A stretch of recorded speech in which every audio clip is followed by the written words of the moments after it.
સૂર્યપ્રકાશથી દરિયાનું પાણી ગરમ થઈને બાષ્પીભવન પામે છે, જેની વરાળ ઉપર જઈને વાદળા બંધાય છે.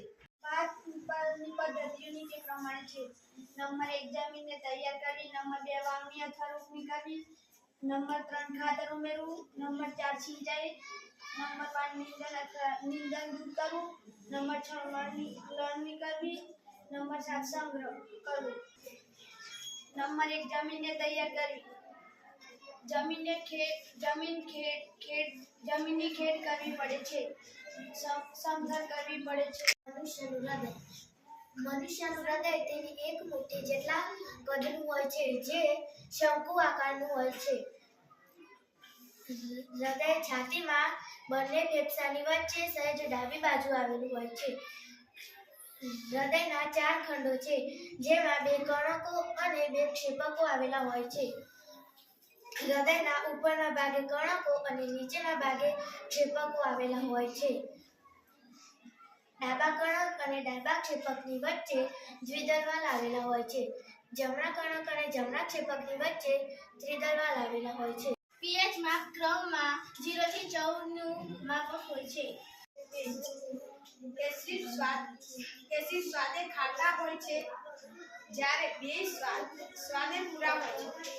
એસિડ ભૂરા લિટમસ પેપરને લાલ બનાવે છે, જ્યારે બેઝ લાલ લિટમસ પેપરને ભૂરું બનાવે છે. એસિડનો ઉપયોગ વાહનોની બેટરીમાં, ઔદ્યોગિક ઉત્પાદન, ખાતરોની બનાવટમાં, જંતુનાશકો બનાવવા માટે થાય છે, જ્યારે બેઝના ઉપયોગ મધમાખીના ડંખમાં, ખાવાના સોડા અને ધોવાના સોડા બનાવવા, એસિડની દવાઓ બનાવવા. pH ક્રમમાં 0 થી 14 સુધીની pH હોય છે. pH ક્રમમાં 7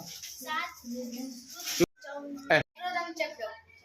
વાતાવરણમાં 78% નાઇટ્રોજન વાયુનું પ્રમાણ હોય છે. તેમાં તે જ રીતે પ્રાણીઓ તેનો સીધે સાધો ઉપયોગ કરી શકતા નથી. આકાશમાં વીજળીના ચમકારા થાય ત્યારે તે વાયુ જમીનમાં N2 ના સંયોજનો દ્વારા શોષણ થાય છે. એ જ રીતે રાઇઝોબિયમ બેક્ટેરિયા દ્વારા વાતાવરણમાં N2 નું જમીનમાં સ્થાપન થાય છે. ત્યારબાદ એ બેક્ટેરિયા દ્વારા નાઇટ્રોજન યુક્ત ક્ષારમાં રૂપાંતરણ થાય છે. એ જમીનમાં N2 ના સંયોજનો દ્વારા શોષણ થાય છે. તે